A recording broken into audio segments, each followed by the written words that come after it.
Hi everyone, I am Rebecca from ChemKnits and welcome to another episode of Dyepot PS. Today we are going to layer multiple different techniques and dye types on top of one another to create a stunning one-of-a-kind yarn. I have a plan on my head, but as you know, sometimes as I see the way colors are turning out, plans might change a little bit. But I think our plan is we're going to start with kettle dyeing to create a pale semi-solid. Then we are going to dip dye in broken violet. And then we are going to add some speckles to the yarn. So let's see where this color journey takes us. We are going to dye 100 grams of Stroll fingering weight yarn, which is 75% superwash merino, 25% nylon. This is one of my favorite yarn bases to dye, and if you would like to learn more about the base, check out the link in the video description. For the first step, we are going to use some of this Rit liquid dye in charcoal gray to create a semi-solid base to start with on our yarn. In my dye pot, I have 8 cups of tap water, and I'm going to add 3 tablespoons. 1, 2, 3 of white vinegar. I want to start with just a little bit of dye. We can always add more. So I'm going to add just a tablespoon of the charcoal gray dye to our dye bath. If it were a metal measuring spoon, I would have rinsed that in there. Now this actually looks like a lot of color, so we'll see. We're at a boil. I'm going to reduce the heat to low. And I'm going to take our dry yarn and add it into the pot. And this should give us some, wow, actually this might be a lot darker than I expected. You know how I said we're going to go for it and then sometimes we'll need to revisit and reset, but it looks like that 1 tablespoon of dye is a lot, and this is a lot darker of a color than I really wanted. We do have some nice pale sections though, so interesting. I think I might let the water clear and then try this again with a little bit less dye. I think that this is going to be a beautiful kettle dyed yarn in its own right. But yeah, sometimes you don't really know until you give something a shot. So I'm going to go and grab more yarn, but I'll be back in 5 minutes because I'm going to let this color absorb. These Rit dyes go a long way. Wow. I mean, this is a nice medium gray. The color was a charcoal to start out with, so I shouldn't be too surprised that there was this much coverage.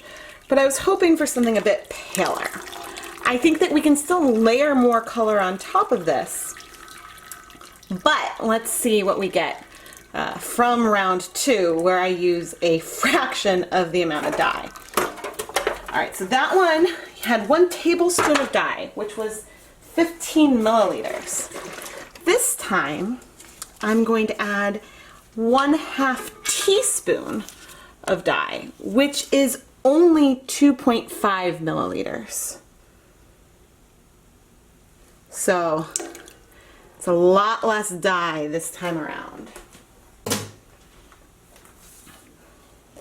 Now, if I wanted the color variation in here to be even more subtle, versus being a little bit extreme with some really dark patches and lighter patches, then I should have pre-soaked the yarn and started with a cooled pot. But I want the colors to have some more extreme tonal variation on here. So I'm now getting my yarn ready. Okay. Ready to go, and quickly into the pot. And this is better. This is a much paler tone. There's some whitish behind, that's fine. So a 1/2 teaspoon of dye, which actually, it's funny, that's the proportion of Wilton's Violet that I like to use.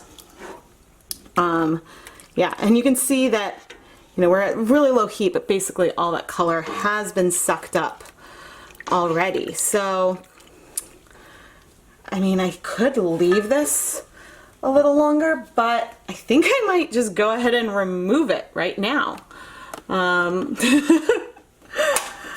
Let's see. I take everything I'm using today is dedicated dye equipment. From the measuring spoons to my pot. Yeah. That's good. That's a nice medium gray color. So I'm going to set this aside and then we'll come back and take a closer look at our pot. Or, sorry, at our yarns. The first yarn we did is here on the right and the second is on the left. And you really can see a difference. The darkest shade here is one of the lightest shades over here. But it's funny because I don't know, I almost thought like, oh, if I used half as much dye, the color still could have been pretty dark. So this was 1/6 of the dye here as there was here. But now I'm gonna let them cool so I can wring out more of the water and we're gonna get ready for our next dye step. Since we now have 2 skeins of yarn instead of 1, I am going to mix 1 whole teaspoon of Wilton's Violet food coloring in 1 cup of water. I like to use a ½ teaspoon of this food coloring per 100 grams of yarn. For the next dye step, the pot now has 16 cups of plain tap water, and I'm going to add 2 tablespoons of white vinegar.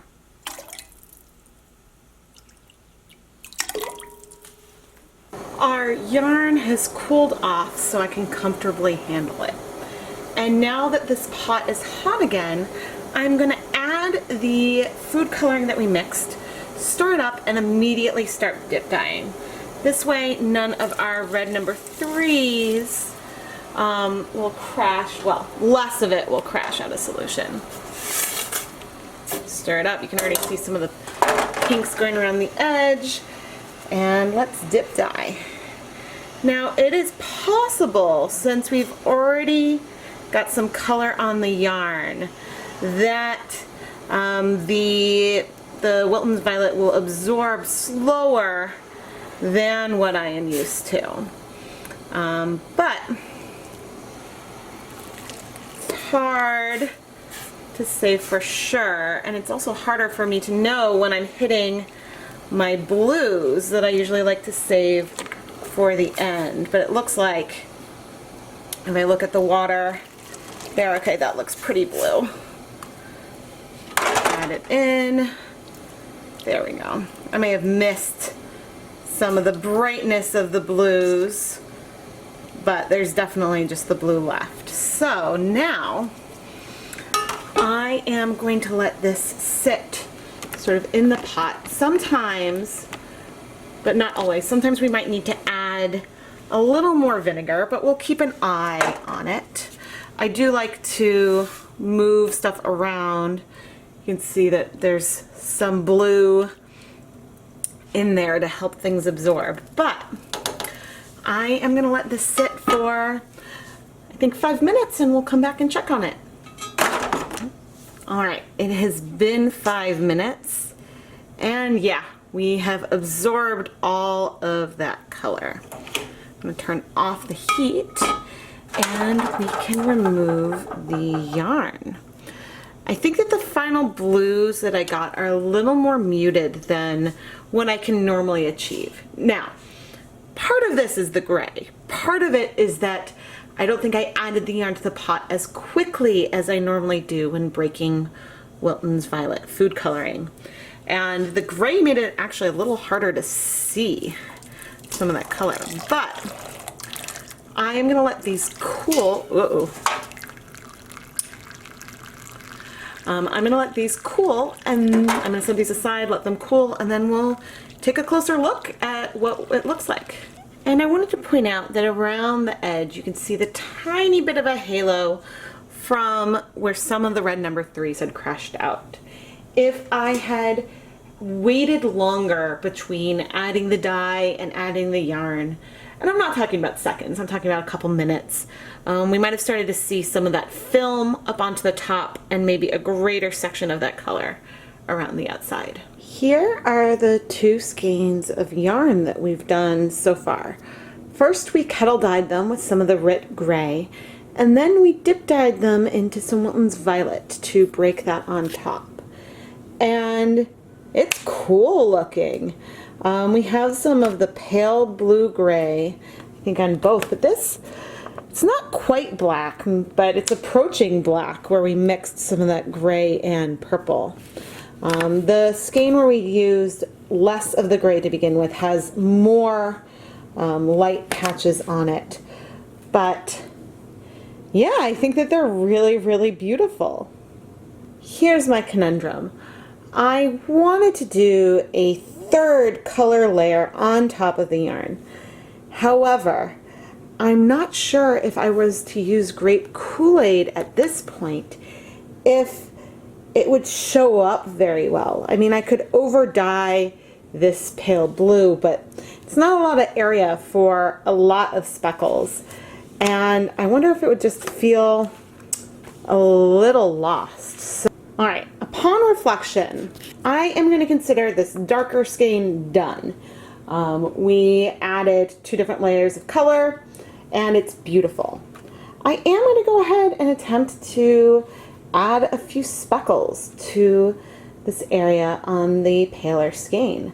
I'm not sure if some of the speckles might show up on the pink area, but hey, let's give it a shot. I just emptied a packet of grape KoolAid into here, and I am going to do some light speckles just by feel.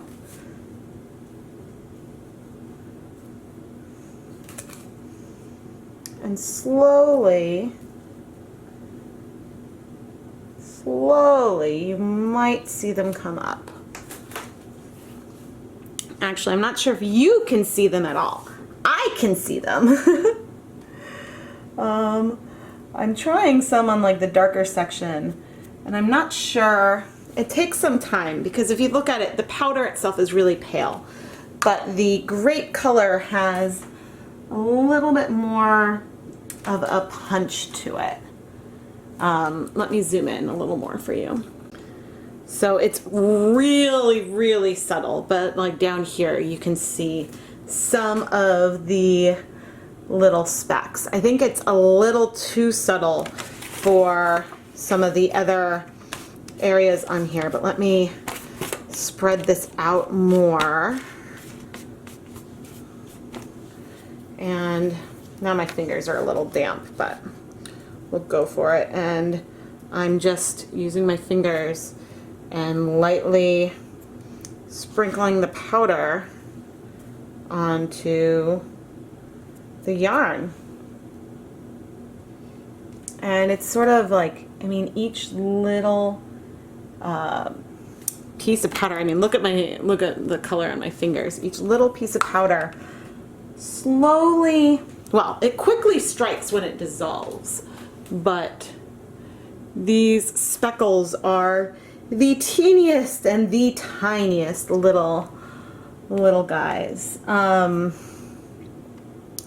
Yeah, I think that if I wanted something, I should be careful with my fingers. If I wanted something heavier, let me zoom out. If I wanted something a bit heavier in here, I would need to be a little more heavy-handed. Like, let's go to a new area over here, and this is one of the purple areas, and if I went heavier with it,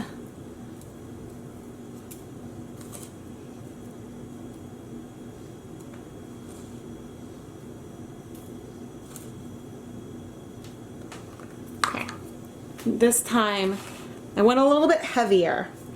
Instead of sort of going for the microscopic little baby speckles, which I might add a little more baby ones over there, I went for some I went heavier. I'm going for more like of a patch. Of course, this means that I'll need to wait a little longer. There, now you can see them a bit better. Need to wait a little longer for the powder to sort of dissolve. But that's the kind of speckle that will show up in this area. I think that if there was more contrast between the colors, it might show up a bit more.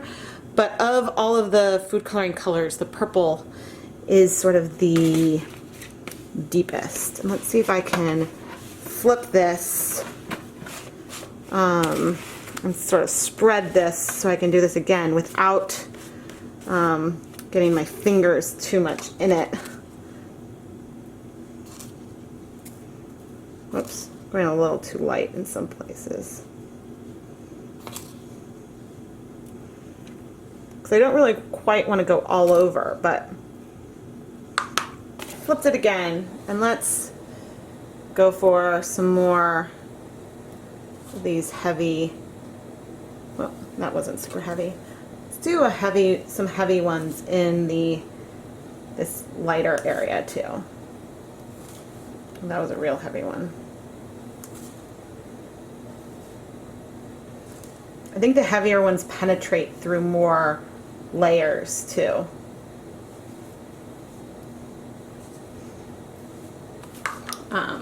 Maybe this is helping me improve my sort of speckle technique. But yeah, again, like these are fairly subtle compared to what's beneath them.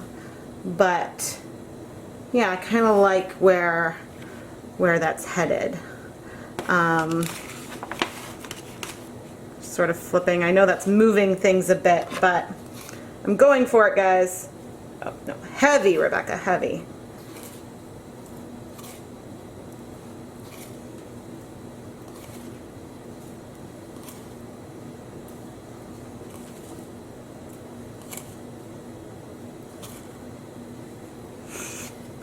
I'm just sort of going all over now.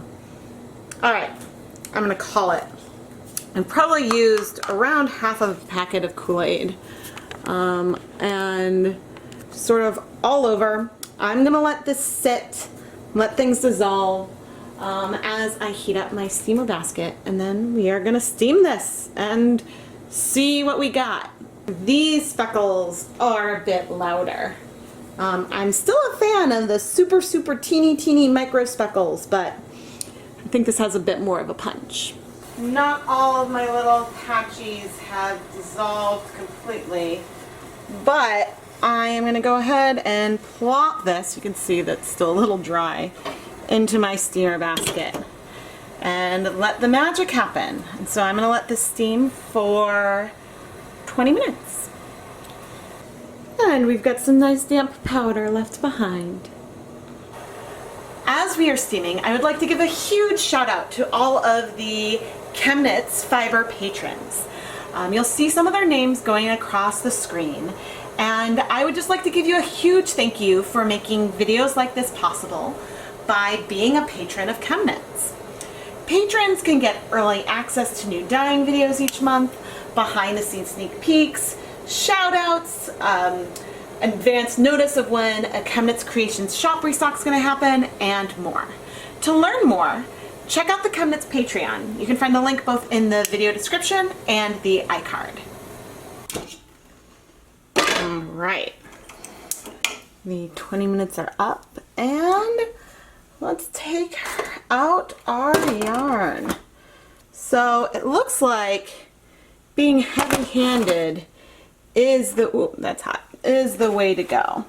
There's definitely some speckling on here, but I think that those bigger patches, I love the like little micro speckles though. I'm not sure yet if it shows up well on red and purple, but we'll have to let it cool, we'll have to wash it, and then we'll come back for another look. But we have now done 3 different techniques on this skein of yarn. It might not be exactly what I had planned on. I think that I mean, I guess I wasn't really thinking when I chose my proportion of Wilton's violet because I had wanted the color to be less saturated before I tried the speckling. But I think that this is still a stunning yarn, and it's a little more subdued than just a hank of Wilton's violet. So I'm gonna let this cool, and then we'll wash our yarn. Our yarn is cool, and let's wash it. Okay, and voila! All of that color is in both skeins of yarn. Okay, and hands floating away. I am going to add a little bit of some Dawn dish soap. Sometimes adding soap will help some of the extra color come out. And yeah, but that color, there's a lot of color. That color is in the yarn. And I'll say it's always a pleasure whenever I'm using Rit and there's not a ridiculous amount of rinsing. It really makes me like those dyes a lot more. But anyway, I am going to continue washing this. The water's already clear, so now I'm just rinsing out the soap, and then I'm going to go hang it up to dry, and I'll be back to show all of you the finished dry yarn. Here is the finished dry yarn. Today's video was looking at layering a bunch of techniques. So first, we kettle dyed the yarn to get something sort of tonal into some Rit gray dye. Next, we dip dyed the yarn into some Wilton's violet food coloring to see some colors breaking. And then finally, on the paler skein, I added some speckles with some grape KoolAid. These speckles are a little subtle, but they show up better on the paler section. But there's some that are like tiny, tiny itty bitty dots. And then I started getting a little more heavy handed to give something a little more of a pop. And even on the darker portion, you can see a hint of some of these speckles. I think that this dyeing project also demonstrated just how potent the Rit dyes are. There was way more color, and I was only going to dye one skein of yarn in this video, but in the first one there was so much color that I knew I needed to start with a slightly paler base for what I wanted to achieve using these different techniques. I think it's a little fun that the top skein almost looks like we did black on top of a dip dyed Wilton's violet versus adding the violet on top of the gray. I think that if I really wanted the speckles to show up more when I used the grape KoolAid, I should have used less Wilton's violet food coloring. Maybe starting with an 1/8 or even a 1/4 teaspoon. Or I should have tried doing the speckles with something that was really, really dark, like a black or a navy, either with hand painting with some of the Rit dyes or going into some other acid dyes to try to do that. Grape KoolAid can be very dark and beautiful. It gives a much more subtle speckling here, which is gorgeous. I just wanted to point out if you wanted more contrast, I would go with something that was more potent than the dry food coloring. It is a lot of fun to do multiple techniques on one skein of yarn. If your colors are a little too saturated, it might be hard. You might get something a little more subtle when you're layering them, but you can also get something that feels fairly dramatic. I don't think I have a skein of plain broken violet handy, but these both look reminiscent of it, but the colors are a little bit moodier because of the way that the gray sort of dampened back the brightness of the food coloring. I am Rebecca from ChemKnits, and if you would like to get early access to a dyeing video each month and maybe even see or hear your name in a shout out, check out the ChemKnits Patreon. As I've said, it's a way for people to support the creators that you enjoy, and support from all of the ChemKnits patrons helps me get materials and supplies so I can play around and throw in a second skein of yarn when I need to in a video. Thank you so much for all of your support, patrons. Finally, if you haven't already, make sure you subscribe to the ChemKnits Tutorials YouTube channel. You don't want to miss any of the fun dyeing adventures, and I really like exploring techniques I've tried in many different angles, and I like trying to do something a little different and a little new, or I mean new to me, and I don't think you want to miss any of my dyeing adventures. Thank you so much for watching.